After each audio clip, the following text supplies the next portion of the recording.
성벽 재건의 성공 비결이라고 하는 제목으로 하나님의 말씀 선포하겠습니다.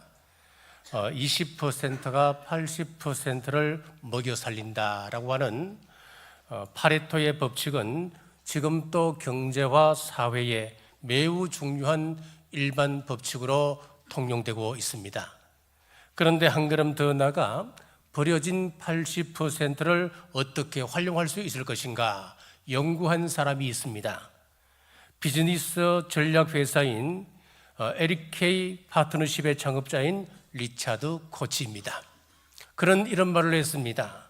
세상은 대부분의 자원을 20%에 집중하지만 나머지 80% 속에서도 엄청난 가능성이 들어있다 라고 했습니다. 성경에는 인간적으로 보면 불가능해 보였지만은 위대한 역사가 있습니다. 비주류 사람들에 의해서 일어난 역사, 예루살렘 성벽 재건의 역사입니다. 스룹바벨 시대에 시도했다가 실패했던 그 일, 현실적으로 불가능해 보이던 그 성벽 재건이 느헤미야를 통하여 놀랍게 완성이 되었습니다. 그것은 단지 20%의 소수 지도자들의 힘이 아니었습니다. 바벨론에서 돌아온 이스라엘 백성 전체가 한마음으로 참여하여 만들어낸 하나님의 역사였습니다. 느헤미야가 이 놀라운 일을 완수할 수 있었던 이유가 있습니다. 첫째, 양문을 먼저 수축했습니다. 1절 말씀입니다. 그때의 대제사장 엘리야십이 그의 형제 제사장들과 함께 일어나 양문을 건축하여, 여기에 매우 중요한 우선순위의 원리가 들어있습니다. 우리 삶이 무너지고 어려움을 겪을 때에 우리는 어디서부터 손을 대야 할까요? 사업이 무너지는 소리, 가정에 상처가 있을 때, 사회가 혼란스럽고 정치, 경제가 불안할 때에 어디서부터 다시 시작해야 할까요? 그 해답은 양문을 먼저 세우라는 말씀 속에 있습니다. 양문은 예루살렘 성의 북동쪽에 있는 문으로, 여기는 제사 지내기 위하여 제물로 드려질 양이 들어갔던 그런 성문입니다. 그럼 무슨 의미가 있겠습니까? 즉 예배와 희생, 하나님과의 관계를 상징하는 문이라고 하는 것입니다. 그러므로 양문을 세운다라고 하는 것은 예배를 회복하는 것, 기도를 회복하는 일입니다. 하나님과 나와의 무너진 관계를 다시 세우는 것을 의미합니다. 미국 청교도들이 아메리카에 건너갔을 때 그들은 가장 먼저 교회부터 세웠고 그 다음 학교를 세웠으며 마지막으로는 집을 건축했습니다. 예배가 삶의 중심이었기에 그들의 후손들이 지금 또 그 믿음의 유산을 누리고 있는 것입니다. 2차 세계대전 중 영국 국민들이 두려움과 공포 가운데 빠져 있을 때에 영국 왕실은 템플 주교에게 부탁했습니다. 전 국민들에게 기도하도록 요청해 주십시오. 영적 회복의 문제가 모든 문제의 회복 열쇠라고 하는 것을 그들은 알았던 겁니다. 오늘날 사람들이 방황하는 이유는 돈이 없어서가 아닙니다. 양식이 없어서가 아닙니다. 참된 양식인 영혼의 양식이 없어서 참된 가치를 찾지 못하여 방황하고 있습니다. 사랑하는 여러분, 여러분의 인생에서 가장 중요한 성벽이 무너졌다면 무엇보다도 양문을 세우십시오. 예배를 회복하십시오. 기도를 다시 시작하십시오. 그리하면 하나님께서 그 무너진 인생의 성벽을 다시 세워주실 줄 믿습니다. 둘째, 연합했습니다. 2절입니다. 그 다음은 여리고 사람들이 건축하였고 그 다음은 이므리의 아들 삭굴이 건축하였으며, 느헤미야 3장에는 15가지 이상의 직업이 나오고 75명의 사람 이름이 등장합니다. 75명의 이름을 다 기록한 이유는 이것은 연합에서 이루어진 하나님의 역사라고 하는 것을 말씀하고픈 것입니다. 제사장들이 함께 했습니다. 1절 말씀해 보십시오. 그때의 대제사장 엘리야십이 그의 형제 제사장들과 함께 일어나 양문을 건축하여 성별하고 문짝을 달고 또 성벽을 건축하여 한미암 망대에서부터 하나넬 망대까지 성별하였고, 대제사장과 제사장들이 우리는 구별된 사람이니까 그런 천한 일은 할 수 없어, 그러지 않았다는 겁니다. 그들도 소매를 걷어붙이고 삽과 곡괭이를 들고 성벽 건축에 참여했습니다. 기술자들도 함께했습니다. 8절 말씀입니다.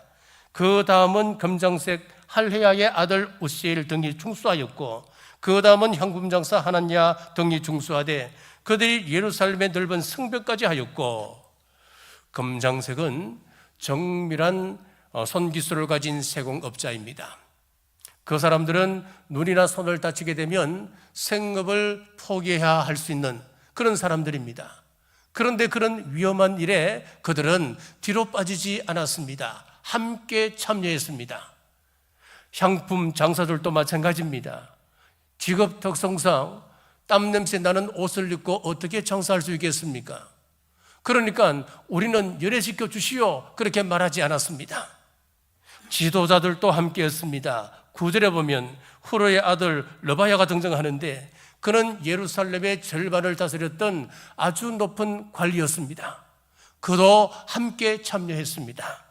여자들도 참여했습니다. 12절입니다. 그 다음은 예루살렘 지방 절반을 다스리는 할로헤스의 아들 살룸과 그의 딸들이 중수하였고, 살룸도 높은 관직에 있던 사람인데 그에게는 아들이 없었습니다. 딸밖에 없었습니다. 그런데 딸이라고 열애시키지 않았습니다. 딸들을 데리고 성을 중수하는데 이 딸들이 다치면 시집 못 가는데 그렇게 이야기하지 않았습니다. 핑계대지 않았다는 겁니다. 그리고 예루살렘에 거하는 거민들만 협력한 것이 아니었습니다. 지역을 초월한 연합이었습니다. 2절에 보십시오. 그 다음은 여리고 사람들이 건축하였고, 예루살렘 성과 여리고 사이의 거리는 약 25km 정도 됩니다. 멀리 떨어진 성읍입니다. 5절입니다. 그 다음은 두고아 사람들이 중수하였으나 두고아는 예루살렘과 12km 떨어졌습니다. 7절입니다. 그 다음은 기본 사람 몰라다와 메노롯 사람 야돈이 강석족 총독의 관할에 속한 기본 사람들 및 미스바 사람들과 더불어 중수하였고, 여기 기본은 예루살렘과 8km 정도 떨어졌습니다. 무슨 이야기냐면은 예루살렘 시민들이 아니었습니다. 행정적으로 보면 아무 상관없는 외곽 지역에 있던 사람들이 일어난 겁니다. 그들은 이렇게 고백했습니다. 이 일은 예루살렘의 일이 아니라 하나님의 일이다. 그러며 자발적으로 협력했습니다. 이것이 연합의 원리입니다. 전도서 4장 9절에서 12절 말씀 보십시오. 두 사람이 한 사람보다 나음은 그들이 수고함으로 좋은 상을 얻을 것임이라. 혹시 그들이 넘어지면 하나가 그 동물을 붙들어 일으키려니와 홀로 있어 넘어지고 붙들어 일으킬 자가 없는 자에게는 화가 있으리라. 또 두 사람이 함께 누우면 따뜻하거니와 한 사람이면 어찌 따뜻하랴. 한 사람이면 피하겠거니와 두 사람이면 맞설 수 있나니 세 겹줄은 쉽게 끊어지지 아니하느니라. 우리 교회는 여러분 모두의 힘이 필요합니다. 혼자보다 함께할 때 힘이 생깁니다. 공동체의 능력은 연합의 영성에서 나오게 되는 것입니다. 그러나 모두가 연합한 것은 아니었습니다. 가만히 앉아서 비난만 하고 협력하지 않는 사람이 있었습니다. 5절입니다.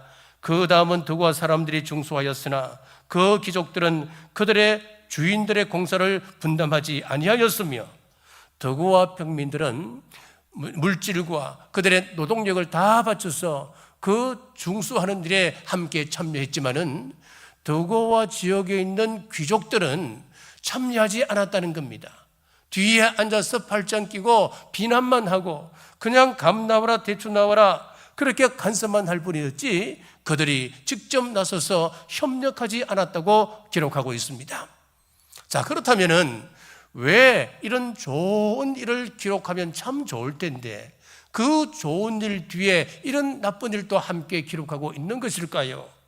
하나님은 우리에게 두고와 귀족들처럼 하지 말라, 이것을 반면교사로 삼아라, 그런 의도로 말씀을 넣지 않았겠습니까? 하나님은 두고와 귀족처럼 비판하는 신앙이 아니라 함께 지는 신앙을 원하십니다. 사랑하는 여러분, 하나님의 역사는 한 사람의 영웅이 아니라 함께하는 공동체를 통하여 이루어집니다.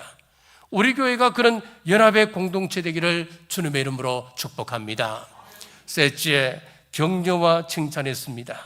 20절입니다. 그 다음은 삽배의 아들 바룩이 한 부분을 힘써 중수하여, 바룩을 소개할 때에 힘쓰라고 하는 단어를 함께 넣었습니다. 왜 그랬을까요?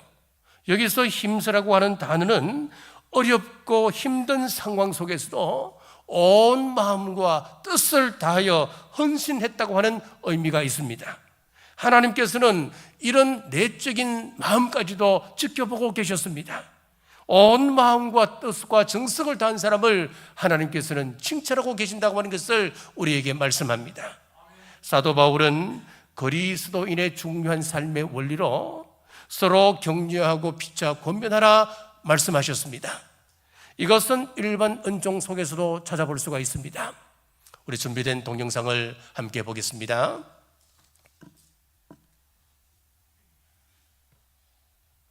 날아갈까?